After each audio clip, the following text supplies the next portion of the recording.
É um prazer, né, estar aqui expondo as nossas características do projeto especificamente para o setor náutico. É um projeto que a gente sabe é bastante curioso, que chama bastante atenção, né, de toda a sociedade. Então, ao final da apresentação, vou me colocar aqui também à disposição para quaisquer esclarecimentos. Tá?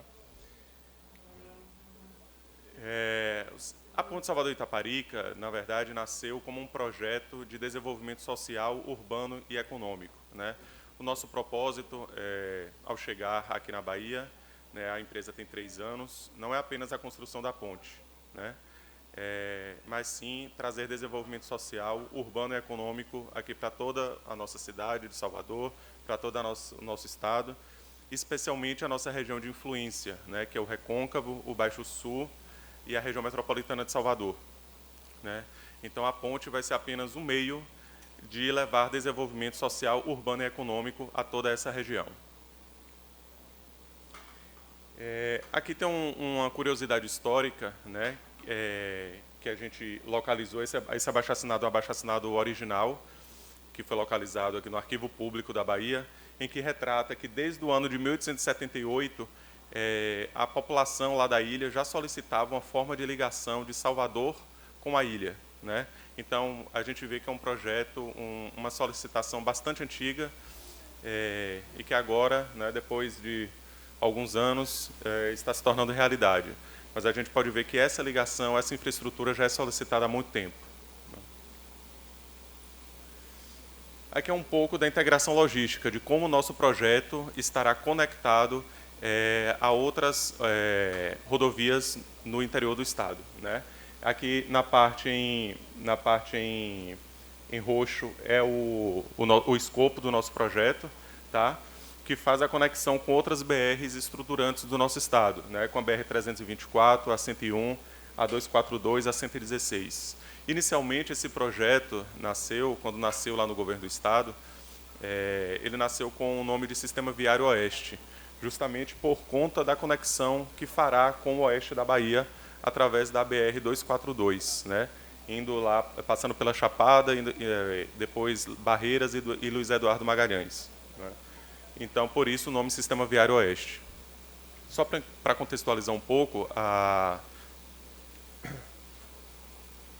nossa atuação dentro dessa região de influência, eu queria trazer aqui alguns dados de ordens sociais e econômicas. Né? A gente vê como a nossa região, onde a gente está inserida, é carente de serviços sociais, carente de serviços econômicos. Né? E uma das metas, um dos objetivos do nosso projeto é justamente contribuir para mudar essa realidade. A gente vê, por exemplo, o PIB de Salvador, 39%. Né? E justamente por falta de uma obra de infraestrutura, a gente vê o que acontece com o interior do estado. Né? O Baixo Sul, 1%, representando o PIB. O Recôncavo, 2,33%. Né? Da mesma forma, a questão do IDH. A gente vê a discrepância que é o IDH de Salvador para outras regiões do interior do estado. Com a nossa chegada, um dos nossos objetivos é justamente transformar essa realidade, né? Trazer desenvolvimento social, trazer desenvolvimento urbano e econômico. A gente sabe como, por exemplo, a linha verde, como a chegada da linha verde foi essencial para mudar a realidade de locais como Mata de São João, Praia do Forte. Né? O que era aquela região antes da existência da linha verde e o que é hoje. Né? Daí a importância que a gente vê dos investimentos em infraestrutura. Aqui só alguns exemplos, né, de algumas formas de conexão das principais capitais daqui, tirando Feira de Santana, né, as principais capitais do Nordeste, e como é aqui em Salvador. Né? Salvador tem basicamente 3 saídas, né, conectando o interior do estado e outras principais capitais do país, enquanto Fortaleza, por exemplo, tem 5, Recife também, Recife tem 6, Feira de Santana tem 5 e Salvador tem 3. A ponte Salvador Itaparica, por estar numa península, surge como mais uma forma de conexão e necessária para poder fazer acontecer o fluxo, né, o movimento de passageiros e de cargas em direção ao interior do estado. A gente sabe que a BR-324 já está bastante saturada, né, de um lado, questões de infraestrutura hídrica, da Embasa, tem metrô, então não tem mais como ampliar ocupado, né, densamente ocupado de casas nas suas margens, então não tem mais a ocupar. A gente sabe que qualquer tipo de acidente que acontece na BR-324 logo congestiona, né, e a Ponte Salvador-Itaparica surge também como essa nova possibilidade de conexão. Aqui explicando um pouco sobre a nossa empresa. A concessionária Ponte Salvador Itaparica é formada por 2 acionistas, né? São 2 empresas chinesas, 2 das maiores empresas do mundo no segmento de infraestrutura, né? A CCCC e a CR20. Elas ambas estão listadas, ambas têm 50% das ações, juntas venceram o leilão do governo do estado em 2019 e o contrato foi assinado em novembro de 2020. Aqui só para exemplificar um pouco, para vocês conhecerem, são empresas enormes. A CCCC, por exemplo, ela está listada na Bolsa de Valores, o faturamento anual de 98 bilhões de dólares. Por serem empresas ainda sem atuação no Brasil, não são muito conhecidas, né? Na verdade, no Brasil, esse é o primeiro projeto das 2 empresas, né? Espera-se que consiga-se desenvolver outros projetos aqui, como também na América do Sul. Mas a porta de entrada dessas 2 empresas no Brasil é através do nosso projeto.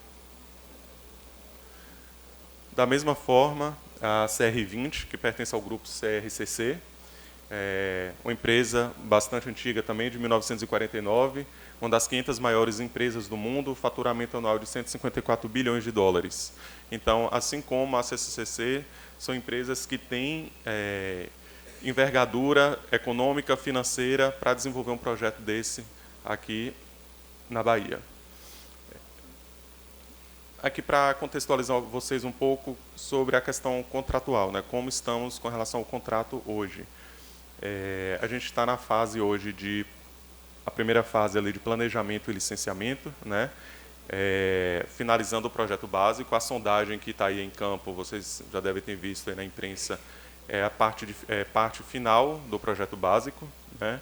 E posteriormente, no ano que vem, a gente inicia a parte de mobilização e construção, né, com o canteiro de obras previsto para o 2º semestre do ano que vem.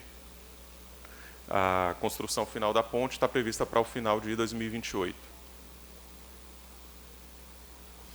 Vão ser 3 canteiros de obras que vão começar em atuação simultânea, aqui em Salvador, na região da Jequitaia. Hoje, inclusive, a gente já tem ali na Jequitaia o nosso canteiro de apoio à sondagem. Quem for lá, vocês já vão poder ver, já está em funcionamento o canteiro de apoio à sondagem, com cerca de 19 containers, com administrativo, com os laboratórios de sondagem, onde o material que é coletado no mar, ele vai para a investigação dos laboratórios de rocha, que estão montados lá no canteiro de apoio à sondagem. Também teremos um canteiro em Veracruz, ali na região do antigo Clube do Jaburu, naquelas proximidades, e em São Roque, no estaleiro de São Roque, onde vão ser construídos os pré-moldados. Os pré-moldados vão vir de barcaças até aqui o meio da Baía de Todos os Santos, para a montagem da ponte. Aqui algumas ilustrações. Essa vai ser a maior ponte da América Latina, né, com 12,4 quilômetros de extensão, maior que a Rio-Niterói. Aqui mais na frente eu vou mostrar um comparativo para vocês, porque volta e meia surge essa dúvida. Aqui uma visão da Feira de São Joaquim. A ponte sai ali nas imediações do ferryboat, conectando com os túneis da Via Expressa.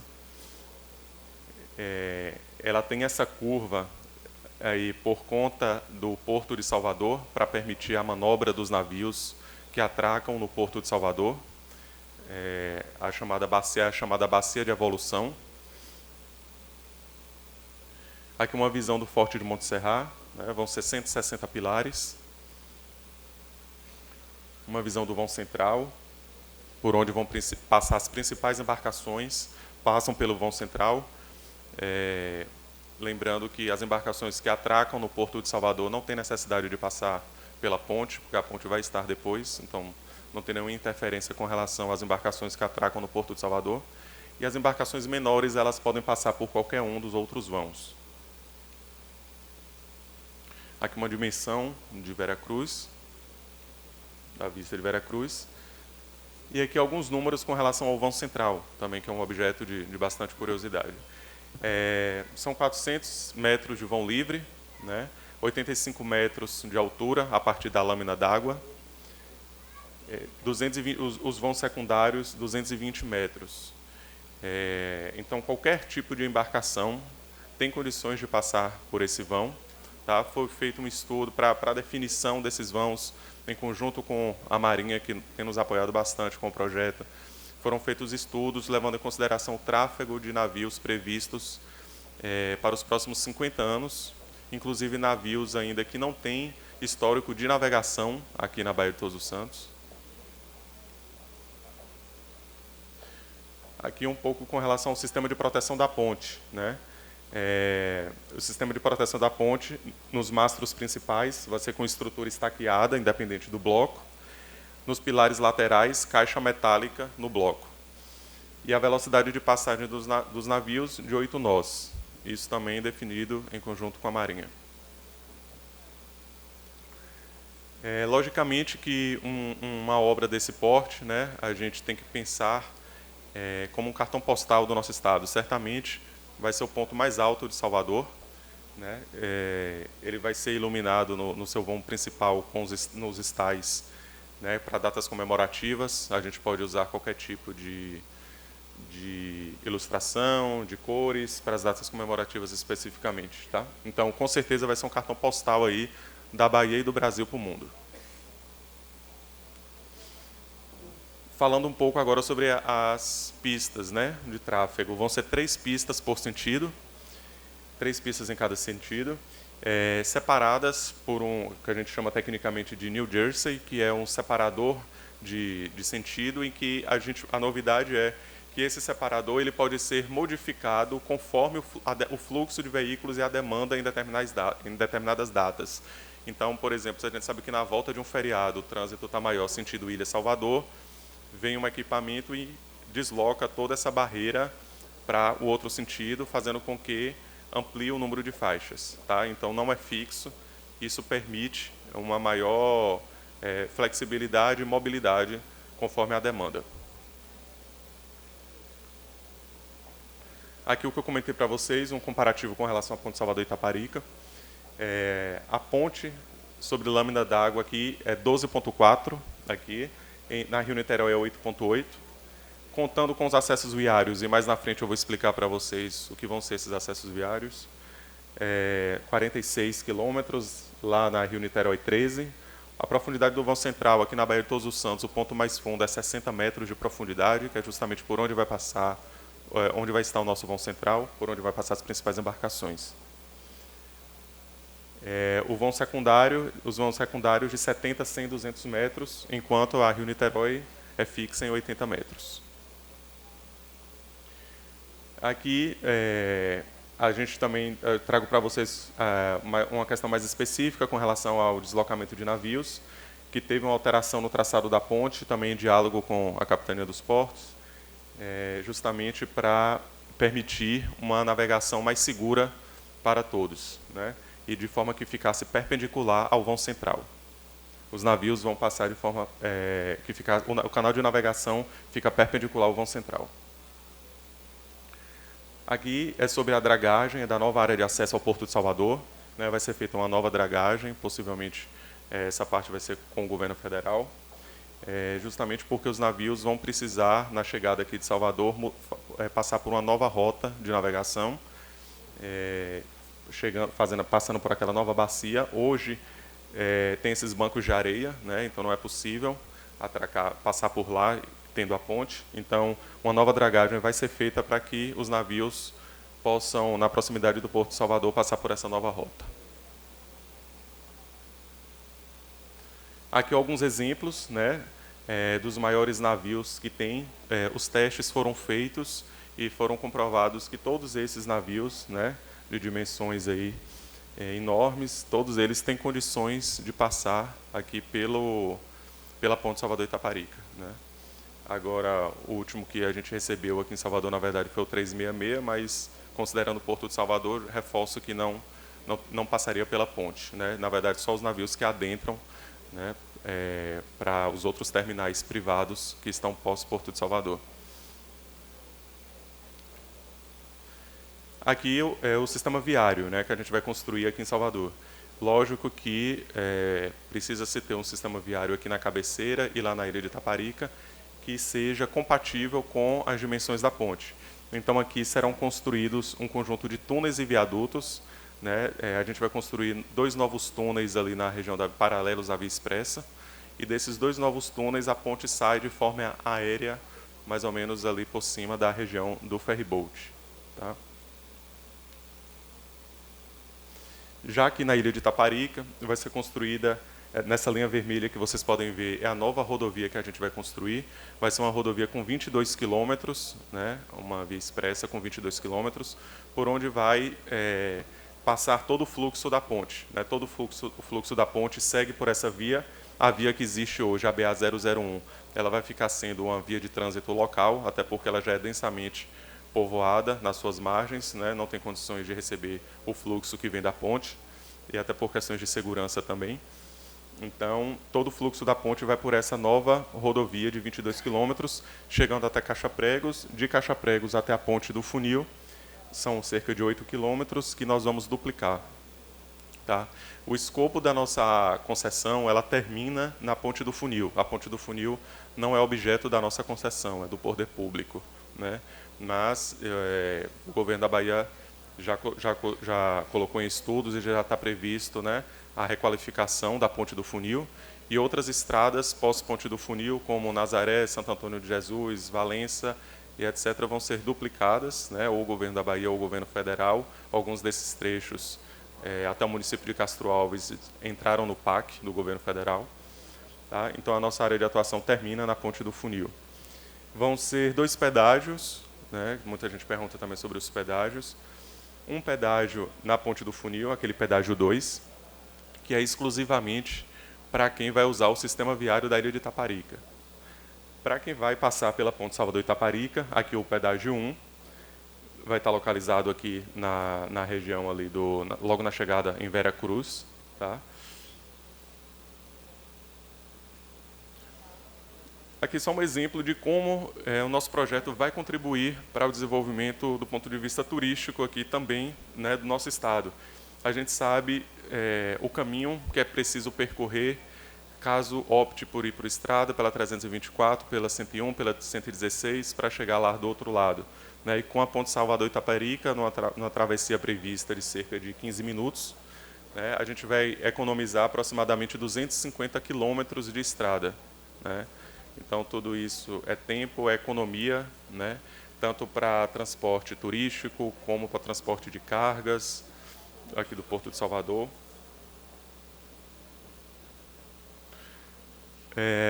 Como eu comentei anteriormente, né, a geração, melhor distribuição, a gente vai impactar com a melhor distribuição do PIB baiano, né, contribuindo para poder descentralizar esse PIB, que hoje é majoritariamente concentrado aqui em Salvador.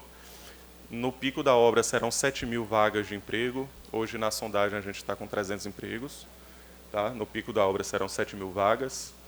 O aumento da competitividade logística com a proximidade do Porto de Salvador. A gente sabe que, hoje, devido à distância do oeste do estado, né, grande produtor agrícola, muitas cargas vão para outros estados, né, em detrimento do Porto de Salvador. Mais de 10 milhões serão beneficiados e 250 municípios. E estão previstos 50 programas sociais e educacionais dentro de uma agenda ESG que será desenvolvido pela concessionária com a população da ilha de Itaparica e de toda a nossa área de influência, né? Recôncavo, Baixo Sul e região metropolitana. Aqui, de forma complementar, eu trouxe alguns investimentos que, na verdade, foram feitos já em andamento pelo governo do estado. O governo do estado, que esse projeto é uma parceria pública-privada com o governo do estado, então tem algumas condicionantes que também são de responsabilidade do poder público, que já vem executando, né, já vem fazendo outros investimentos lá do ponto de vista de segurança pública, de saúde. E aqui, do ponto de vista turístico, vocês já devem ter visto aí os investimentos com a instalação de novos piers, de novas marinas na Baía de Todos os Santos. A Secretaria de Turismo já investiu mais de 70 milhões, né, na construção desses piers e marinas. Aqui é a Marina de Itaparica, Marina da Penha, Atracadouro do Solar do Unhão, Base Náutica de Salvador, base náutica de caixa-pregos. Então, assim como a concessionária tem também o seu escopo, né, o poder público também tem o seu, e aqui são alguns exemplos do que, de fato, já vem sendo realizado, especialmente no setor náutico, através da Secretaria de Turismo. Aqui algumas notícias mais recentes, não sei se vocês já chegaram a ver aí na Baía de Todos os Santos as balsas, né? A sondagem foi iniciada em 31 de janeiro desse ano. 17 das 20 empresas chinesas, 17 das 20 empresas contratadas são baianas, né? A nossa prioridade é pela contratação de mão de obra local e de empresas locais. Tá? 300 empregos diretos e indiretos, somente na sondagem está sendo feito um investimento de 160 milhões.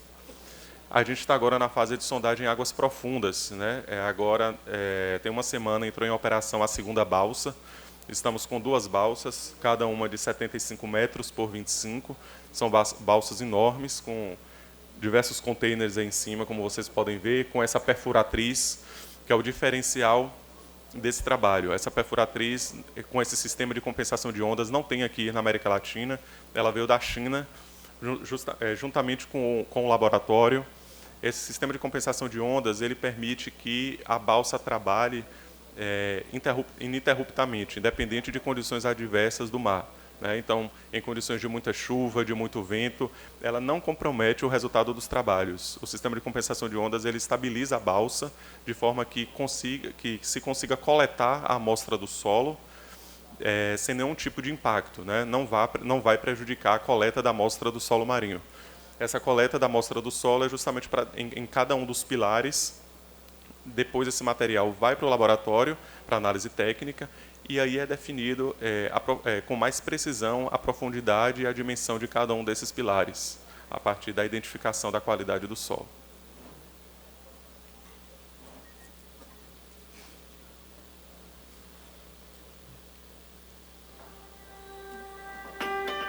Aqui eu passo só um vídeo para vocês mostrando o trabalho que está sendo desenvolvido lá agora na balsa.